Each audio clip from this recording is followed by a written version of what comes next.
accelerated corporate exit, CPACE, will be extended for voluntary closure of LLPs to reduce the closure times. National Company Law Tribunals. The IBC has resolved more than 1,000 companies, resulting in direct recovery of 3.3 lakh crore to creditors. 3.3 lakh crore rupees to creditors. In addition, 28,000 cases involving over 10 lakh crore rupees have been disposed of even prior to admission. Appropriate changes to the IBC, reforms and strengthening of the tribunal and appellate tribunals will be initiated to speed up insolvency resolution. Additional tribunals will be established. Out of those, some will be notified to decide cases exclusively under the Companies Act. Debt recovery. Steps for reforming and strengthening debt recovery tribunals will be taken. Additional tribunals will be established to speed up recovery. Priority 5, urban development. Cities as growth hubs. Working with states, our government will facilitate development of cities as growth hubs.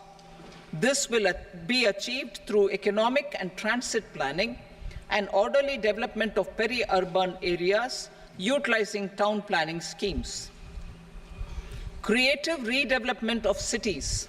For creative brownfield redevelopment of existing cities with a transformative impact, our government will formulate a framework for enabling policies, market-based mechanisms, and regulation. Transit-oriented development. Transit-oriented development plans for 14 large cities with a population above 30 lakh will be formulated, along with an implementation and financing strategy. Urban housing. Under the PM Awas Yojana, Urban 2.0, housing needs of 1 crore urban poor and middle-class families will be addressed with an investment of 10 lakh crore rupees. This will include the central assistance of 2.2 lakh crore rupees in the next 5 years. A provision of interest subsidy to facilitate loans at affordable rates is also envisaged. In addition, enabling policies and regulations for efficient and transparent rental housing markets with enhanced availability will also be put in place. Water supply and sanitation. In partnership with state governments and multilateral development banks, we will promote water supply, sewage treatments, and solid waste management projects and services for 100 large cities through bankable projects. These projects will also envisage use of treated water for irrigation and filling up of tanks in nearby areas. Street markets. Building on the success of PM Swanidhi scheme in transforming the lives of street vendors, our government envisions a scheme to support each year over the next 5 years the development of 100 weekly hearts or street food hubs in select cities. Stamp duty. We will encourage states which continue to charge high stamp duty to moderate the rates for all and also consider further lowering duties for properties purchased by women. This reform will be made an essential component of urban development schemes. Priority 6, energy security. Energy transition. In the interim budget, I had announced our strategy to sustain high and more resource-efficient economic growth, along with the energy security in terms of availability, accessibility, and affordability. We will bring out a policy document on appropriate energy transition pathways that balances the imperatives of employment, growth, and environmental sustainability. PM Surya Ghar Muft Bijli Yojana. PM Surya Ghar Muft Bijli Yojana. In line with the announcement in the interim budget,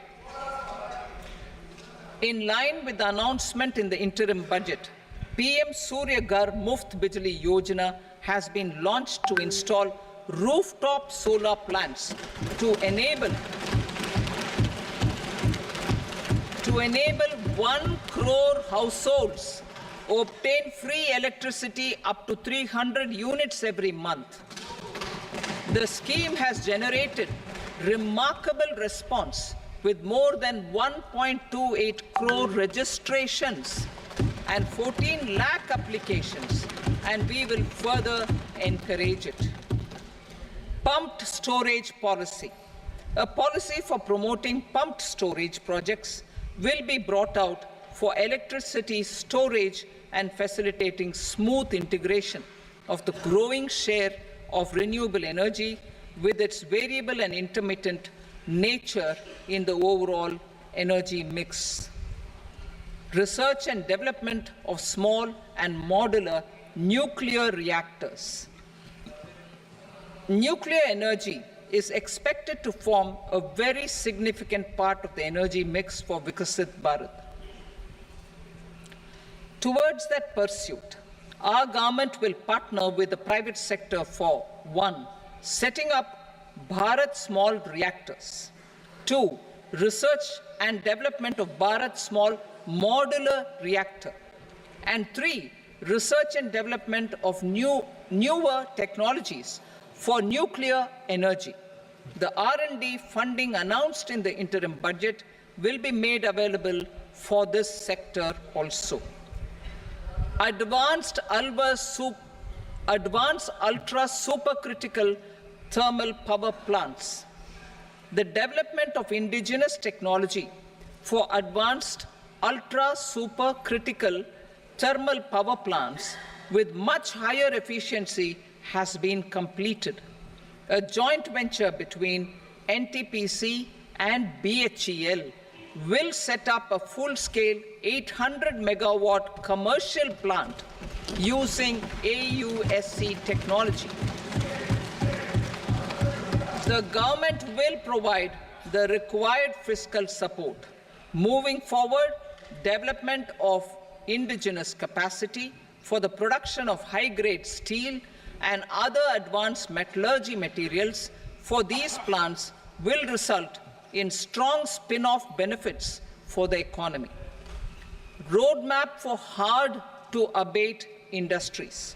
A roadmap for moving the hard-to-abate industries from energy efficiency targets to emission targets will be formulated. Appropriate regulations for transition of these industries from the current perform, achieve, and trade mode to Indian carbon market mode will be put in place. Support to traditional micro and small industries. An investment-grade energy audit of traditional micro and small industries in 60 clusters, including brass and ceramic, will be facilitated. Financial support will be provided for shifting them to cleaner forms of energy and implementation of energy efficiency measures. The scheme will be replicated in another 100 clusters in the next phase. Priority 7, infrastructure investment by central government. Significant investment the central government has made over the years in building and improving infrastructure has had a strong multiplier effect on the economy. We will endeavor to maintain strong fiscal support for infrastructure over the next 5 years in conjunction with imperatives of other priorities and fiscal consolidation. This year, I have provided 11,11,111 crore rupees for capital expenditure. This would be 3.4% of our GDP. Infrastructure investment by state governments. We will encourage states to provide support of similar scale for infrastructure, subject to their development priorities. A provision of 1.5 lakh crore rupees for long-term interest-free loans have been made this year also to support the states in their resource allocation. Private investment in infrastructure. Investment in infrastructure by private sector will be promoted through viability gap funding and enabling policies and regulations.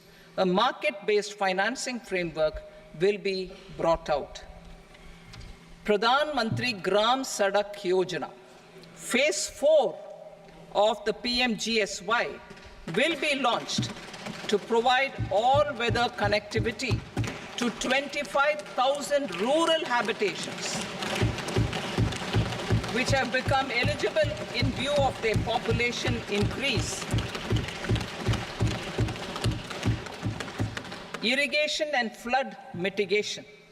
Bihar has frequently suffered from floods, many of them originating outside the country.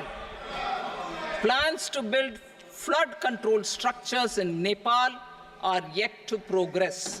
Our government, through the Accelerated Irrigation Benefit Program and other sources, will provide financial support for projects with estimated cost of 11,500 crore rupees, such as the Kosi-Michi intra-state link and 20 other ongoing and new schemes, including barrages, river pollution abatement, and irrigation projects. In addition, survey and investigation of Kosi-related flood mitigation and irrigation projects will be undertaken.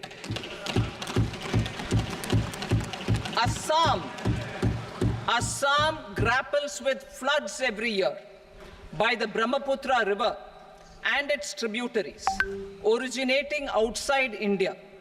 We will provide assistance to Assam for flood management and related projects.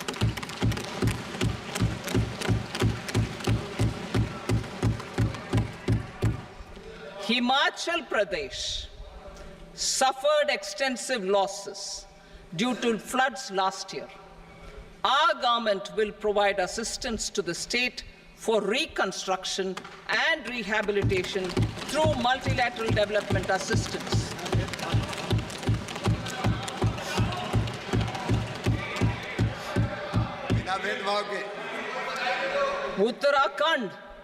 Uttarakhand too suffered losses due to cloudbursts and massive landslides.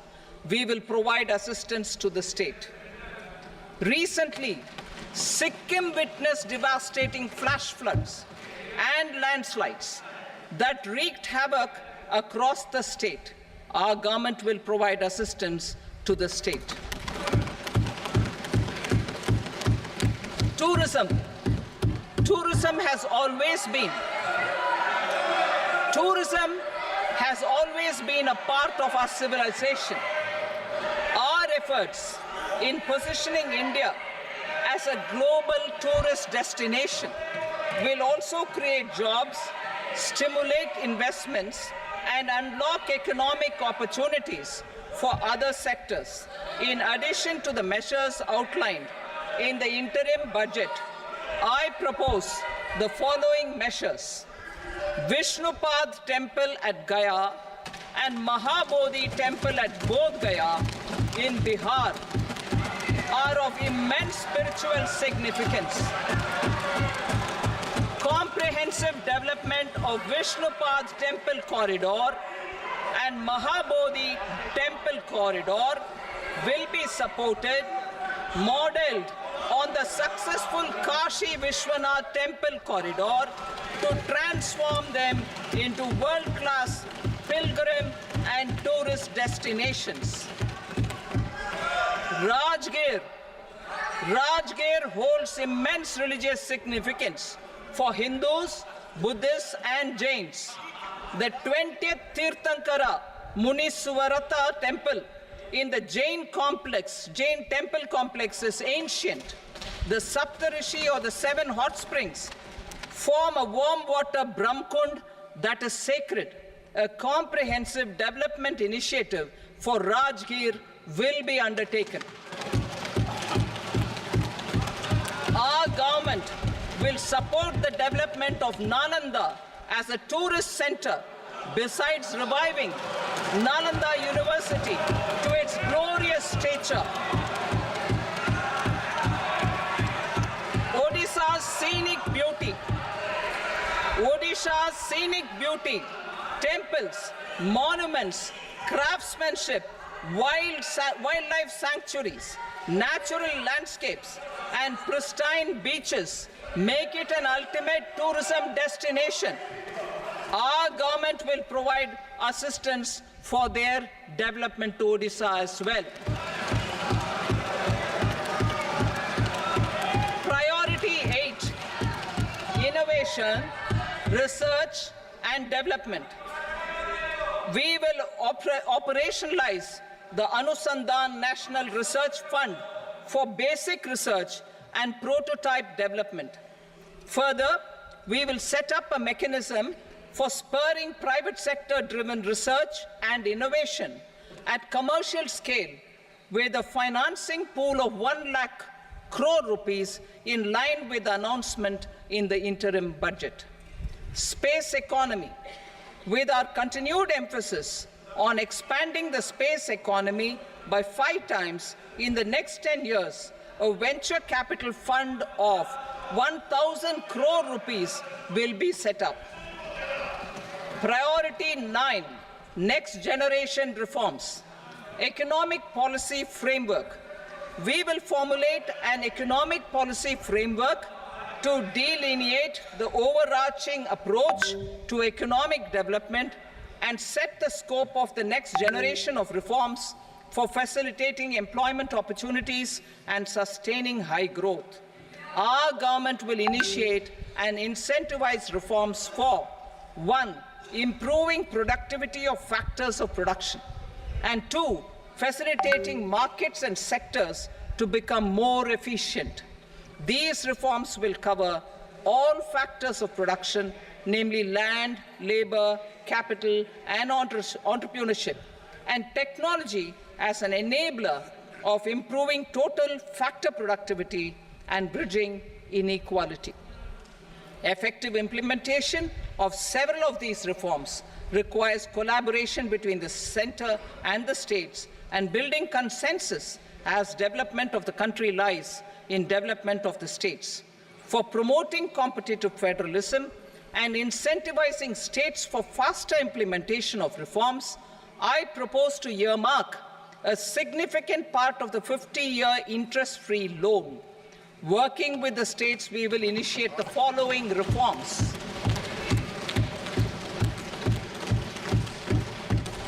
Land-related reforms and actions, both in the rural and urban areas, will cover land administration, will cover 1, land administration, planning and management, and 2, urban planning usage and building bylaws.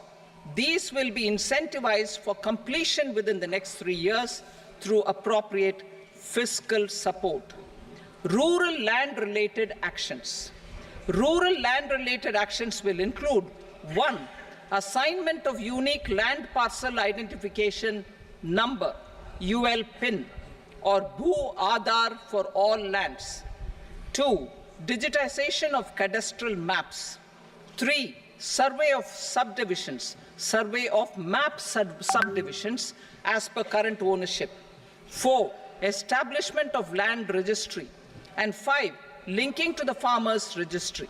These actions will also facilitate credit flow and other agricultural services.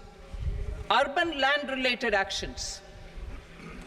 Land records in urban areas will be digitized with GIS mapping. An IT-based system for property record administration, updating, and tax administration will be established. These will also facilitate improving the financial position of urban local bodies. Labor-related reforms, services to labor. Our government will facilitate the provision of a wide array of services to labor, including those for employment and skilling. A comprehensive integration of e-Shram portal with other portals will facilitate such one-stop solution. Open architecture databases for the rapidly changing labor market, skill requirements, and available job roles, and a mechanism to connect job aspirants with potential employers and skill providers will be covered in these services. Shram Suvidha and Samadhan portal. Shram Suvidha and Samadhan portal will be revamped to enhance ease of compliance for industry and trade. Capital and entrepreneurship related reforms, financial sector vision and strategy. For meeting financing needs of the economy, our government will bring out a financial sector vision and strategy document to prepare the sector in terms of size, capacity, and skills. This will set the agenda for the next 5 years and guide the work of the government, regulators, financial institutions, and market participants. Taxonomy for climate finance. We will develop taxonomy for climate finance for enhancing the availability of capital for climate adaptation and mitigation. This will support achievement of the country's climate commitments and green transition. Variable capital company structure. We will seek the required legislative approval for providing an efficient and flexible mode for financing leasing of aircrafts and ships and pooled funds of private equity through a variable company structure. Foreign direct investments and overseas investment. The rules and regulations for foreign direct investment and overseas investments will be simplified to 1. Facilitate foreign direct investments, 2. Nudge prioritization, and 3. Promote opportunities for using Indian rupee as a currency for overseas investment. NPS Vatsalya. NPS Vatsalya, a plan for contribution by parents and guardians for minors, will be started. On attaining the age of majority, the plan can be converted seamlessly into a normal NPS account. Use of technology. We have successfully used technology for improving productivity and bridging inequality in our economy during the past 10 years. Public investment in digital infrastructure and innovations by the private sector have helped in improving access of all citizens, particularly the common people, to market resources, education, health, and services. We will step up adoption of technology towards digitalization of the economy. Ease of doing business. For enhancing ease of doing business, we are already working on the Jan Vishwas Bill 2.0. Further, states will be incentivized for implementation of the business reforms, action plans, and digitalization. Data and statistics. For improving data governance, collection, processing and management of data and statistics, different sectoral databases, including those established under the Digital India Mission, will be utilized with active use of technology tools. New pension scheme. The committee to review the NPS has made considerable progress in its work. I'm happy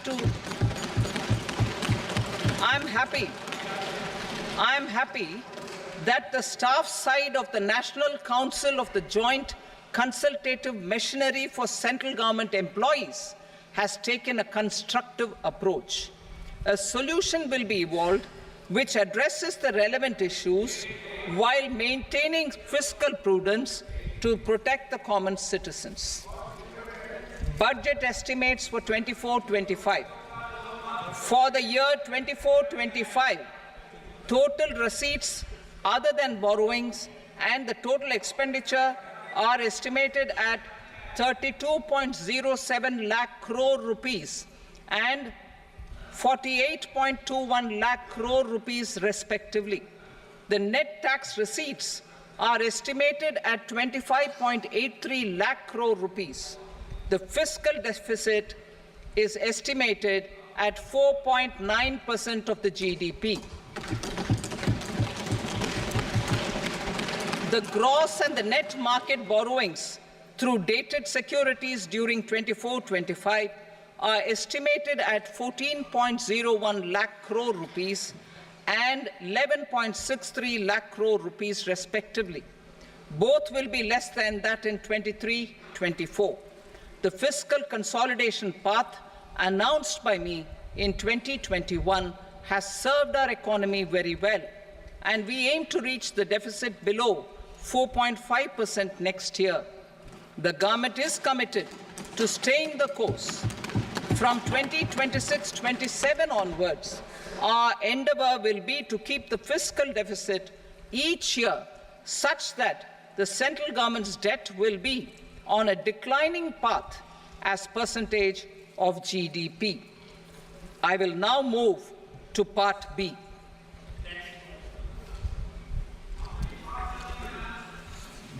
Indirect taxes. Sir, I start with GST. It has decreased tax incidence on the common man, reduced compliance burden and logistics cost for trade and industry, and enhanced revenues of the central and the state governments.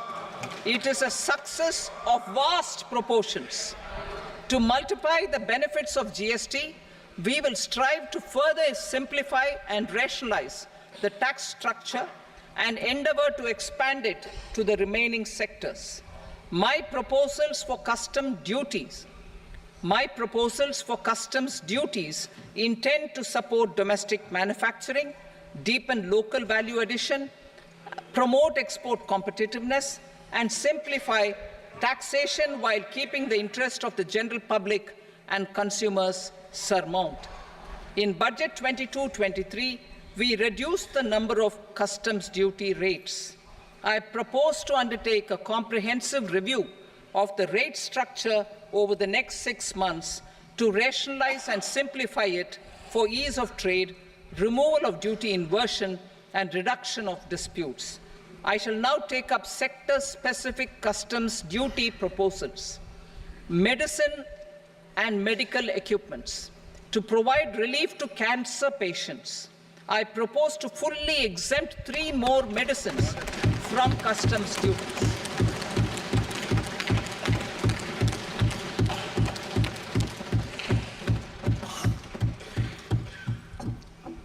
I also propose changes in the BCD on X-ray tubes and flat panel detectors for use in medical X-ray machines under the phased manufacturing program so as to synchronize them with the domestic capacity addition.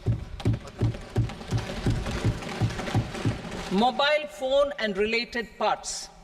With a 3-fold increase in domestic production and almost a 100-fold jump in exports of mobile phones over the last 6 years, the Indian mobile industry has matured. In the interest of consumers, I now propose to reduce the BCD on mobile phone, mobile PCBA, and mobile charger to 15%. Critical minerals. Minerals such as lithium, copper, cobalt, and rare earth elements are critical for sectors like nuclear energy, renewable energy, space, defense, telecommunications, and high-tech electronics. I propose to fully exempt customs duties on 25 critical minerals and reduce BCD on 2 of them. This will provide a major fillip to the processing and refining of such minerals and help secure their availability for these strategic and important sectors. Solar energy. Energy transition is critical in the fight against climate change. To support energy transition, I propose to expand the list of exempted capital goods for use in the manufacture of solar cells and panels in the country. Further, in view of sufficient domestic manufacturing capacity of solar gas, glass and tinned copper interconnect, I propose not to extend the exemption of custom duties provided to them. Marine products. India's seafood exports in the last financial year touched an all-time high of more than 60,000 crores of rupees. Frozen shrimp accounted for about 2/3 of these exports. To enhance their competitiveness, I propose to reduce BCD on certain broodstock, polychaete worms, shrimp, and fish feed to 5%. I also propose to exempt customs duty on various inputs for manufacture of shrimp and fish feed. Leather and textile. Similarly, to enhance the competitiveness of exports in the leather and textile sectors, I propose to reduce BCD on real down-filling material from duck or goose. I am also making additions to the list of exempted goods for manufacture of leather and textile garments, footwear, and other leather articles for export. To rectify inversion in duty, I propose to reduce BCD subject to conditions on methylene diphenyl diisocyanate, MDI, for manufacture of spandex yarn from 7.5 to 5%. Furthermore, the export duty structure on raw hides, skin, and leather is proposed to be simplified and rationalized. Precious metals. To enhance domestic value addition in gold and precious metal jewelry in the country, I propose to reduce customs duties on gold and silver to 6% and that of platinum to 6.4%. Other metals. Steel and copper are important raw materials. To reduce their cost of production, I propose to remove the BCD on ferronickel and blister copper. I am also continuing with nil BCD on ferrous scrap and nickel cathode and concessional BCD of 2.5% on copper scrap. Electronics. To increase value addition in the domestic electronics industry, I propose to remove the BCD subject to conditions on oxygen-free copper for manufacture of resistors. I also propose to exempt certain parts for manufacture of connectors. Chemicals and petrochemicals. To support existing and new capacities in the pipeline, I propose to increase the BCD on ammonium nitrate from 7.5% to 10%. Plastics. PVC flex banners are non-biodegradable and hazardous for environment and health. To curb their imports, I propose to raise the BCD on them from 10 to 25%. Telecommunication equipment. To incentivize domestic manufacturing, I propose to increase the BCD from 10 to 15% on PCBA of specified telecom equipment. Trade facilitation. To promote domestic aviation and boat and ship MRO, I propose to extend the period for export of goods imported for repairs from 6 months to 1 year. I'll read that again. To promote domestic aviation and boat and ship maintenance, repair and operations, I propose to extend the period for export of goods imported for repairs from 6 months to 1 year. In the same vein, I propose to extend the time limit for re-import of goods for repairs under warranty from 3 to 5 years. I now move to direct taxes. We will continue our efforts to simplify taxes, improve taxpayer services, provide tax certainty, and reduce litigation while enhancing revenues for funding the development and welfare schemes of the government. It has been our endeavour to simplify taxation. We have taken a number of measures in the last few years, including introduction of simplified tax regimes without exemptions and deductions for corporate tax and for personal income tax. This has been appreciated by taxpayers. 58% of corporate tax came from the simplified tax regime in the financial year 22-23.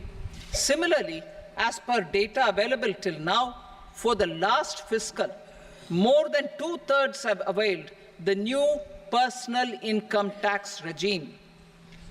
Comprehensive review of the Income Tax Act.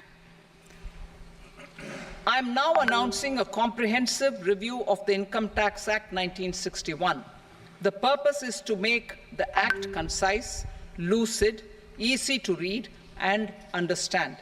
This will reduce disputes and litigation, thereby providing tax certainty to the taxpayers. I will also bring down the demand embroiled in litigation. It is proposed to be completed in 6 months. A beginning is being made in the Finance Bill by simplifying the tax regime for charities, tedious rate structures, provisions of reassessment and such provisions, and capital gains taxation. Simplification for charities and tedious. The two tax exemption regimes for charities are proposed to be merged into one. The 5% tedious rate on many payments is being merged into the 2% tedious rate, and the 20% tedious rate on repurchase of units by mutual funds or UTI is being withdrawn.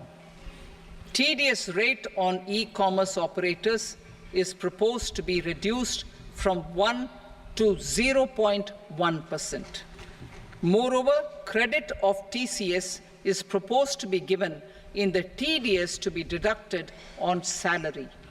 Further, I propose to decriminalize delay for payment of TDS up to the due date of filing statement for the same. I also plan to provide a standard operating procedure for TDS defaults and simplify and rationalize the compounding guidelines for such defaults. Simplification of reassessment. I propose to thoroughly simplify the provisions for reopening and reassessment. An assessment hereinafter can be reopened beyond 3 years from the end of the assessment year only if the escaped income is 50 lakh rupees or more, up to a maximum period of 5 years from the end of the assessment year. Even in such cases, a time limit of 6 years before the year of the search, as against the existing time limit of 10 years, is being proposed. This will reduce tax uncertainty and disputes. Simplification and rationalization of capital gains. Capital gains taxation is also proposed to be hugely simplified. Short-term gains on certain financial assets shall henceforth attract a tax rate of 20%, while that on all other financial assets and all non-financial assets shall continue to attract the applicable tax rate. Long-term gains on all financial and non-financial assets, on the other hand, will attract a tax rate of 12.5%. For the benefit of the lower and the middle income classes, I propose to increase the limit of exemption of capital gains on certain financial assets to 1.25 lakh rupees per year. Listed financial assets held for more than a year will be classified as long-term, while unlisted financial assets and all non-financial assets will have to be held for at least 2 years to be classified as long-term. Unlisted bonds and debentures, debt mutual funds, and market-linked debentures, irrespective of holding period, however, will attract tax on capital gains at applicable rates. Taxpayer services. All the major taxpayer services under GST and most services under customs and income tax have been digitalized. All remaining services of customs and income tax, including rectification and order giving effect to appellate orders, shall be digitalized and made paperless over the next 2 years. Litigation and appeals. While our concerted efforts to reduce pendency of appeals at various appellate fora are beginning to show good results, it will continue to engage our highest attention. To dispose of the backlog of first appeals, I plan to deploy more officers to hear and decide such appeals, especially those with large tax effect. For resolution of certain income tax disputes pending in appeal, I am also proposing Vivad Se Vishwas Scheme 2024.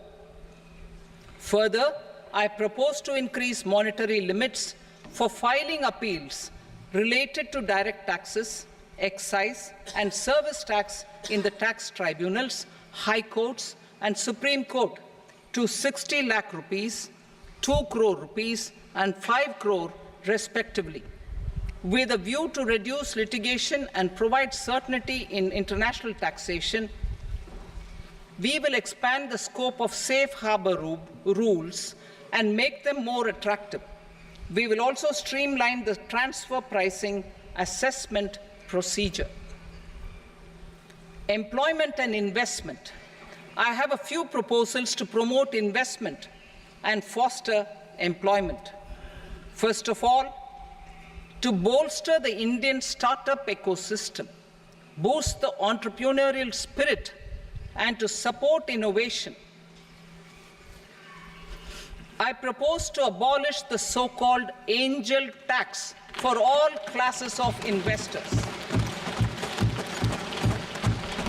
Second, there is tremendous potential for cruise tourism in India. To give a fillip to this employment-generating industry, I am proposing a simpler tax regime for foreign shipping companies operating domestic cruises in the country. Third, India is a world leader in the diamond cutting and polishing industry, which employs a large number of skilled workers. To further promote the development of this sector, we would provide for safe harbor rates for foreign mining companies selling raw diamonds in the country. Fourth, to attract foreign capital for our development needs, I propose to reduce the corporate tax rate on foreign companies from 40 to 35%. Deepening the tax base.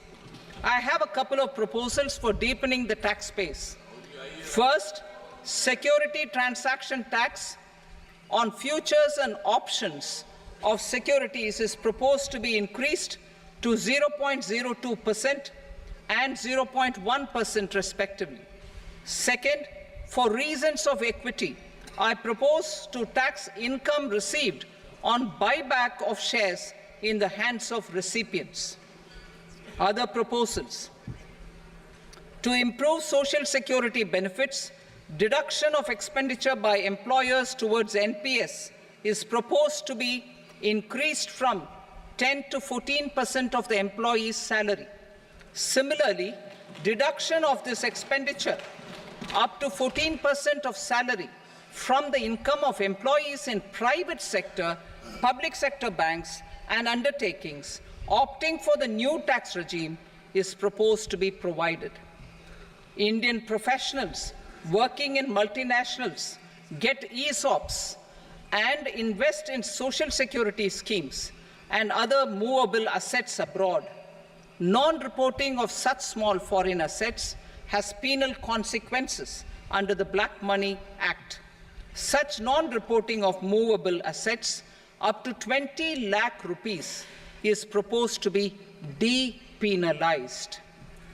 Other major proposals in the finance bill relate to withdrawal of equalization levy of 2%, expansion of tax benefits to certain funds and entities in IFSCs, and immunity from penalty and prosecution to benamidar on full and true disclosure so as to improve conviction under the Benami Transaction Prohibition Act 1988. Personal income tax. Coming to personal income tax rates, I have two announcements to make for those opting for the new tax regime. First, the standard deduction for salaried employees is proposed to be increased from 50,000 to 75,000 rupees.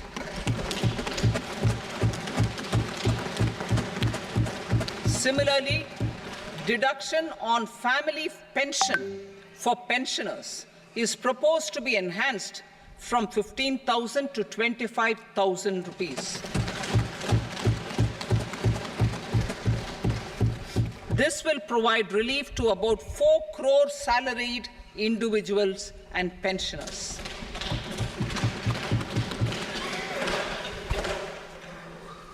Second, in the new tax regime, the tax rate structure is proposed to be revised as follows: 0 to 3 lakh rupees, nil; 3 to 7 lakh rupees, 5%; 7 to 10 lakh rupees, 10%; 10 to 12 lakh rupees, 15%; 12 to 15 lakh rupees, 20%; and above 15 lakh rupees, 30%. As a result of these changes, a salaried employee in the new tax regime stands to save up to 17,500 rupees in income tax.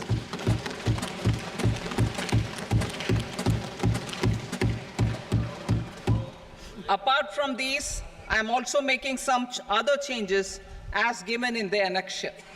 As a result of these proposals, revenue of about 37,000 crore, that is 29,000 crore in direct taxes and 8,000 crore in indirect taxes, will be foregone, while revenue of about 30,000 crore rupees will be additionally mobilized. Thus, the total revenue foregone is about 7,000 crores annually. Mr. Speaker, sir, with this, I commend the budget to this august House. Jai Hind.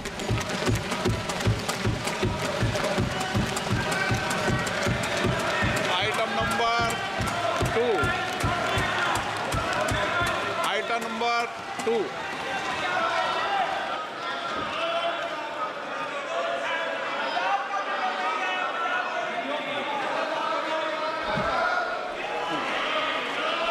Sir, with your permission, I rise to lay on the table the following statements under Section 3 of the Fiscal Responsibility and Budget Management, FRBM Act 2003, Medium-Term Fiscal Policy cum Fiscal Policy Strategy Statement and Macroeconomic Framework Statement. Item number 3. Sir, with your permission, I rise to move for leave to introduce the Finance Number 2 Bill 2024. प्रश्न ये कि विधेयक को पूरा स्थापित करने की अनुमति प्रदान की जाए। जो सदस्य इसके पक्ष में हाँ कहें, जो सदस्य विरोध में ना कहें। मेरे विचार में निर्णय हाँ वालों के पक्ष में अनुमति प्रदान की जाती है। माननीय मंत्री जी, अब विधेयक पूरा स्थापित करें।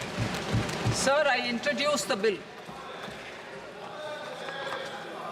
Item number 4. The Union Territory of Jammu and Kashmir budget. Sir, I rise to present a statement, Hindi and English versions, of the estimated receipts and expenditure of the Union Territory of Jammu Kashmir for the year 24-25. सभा की कार्रवाई कल बुधवार दिनांक 24 जुलाई 2024 को प्राप्त 11 बजे तक के लिए स्थगित की जाती है।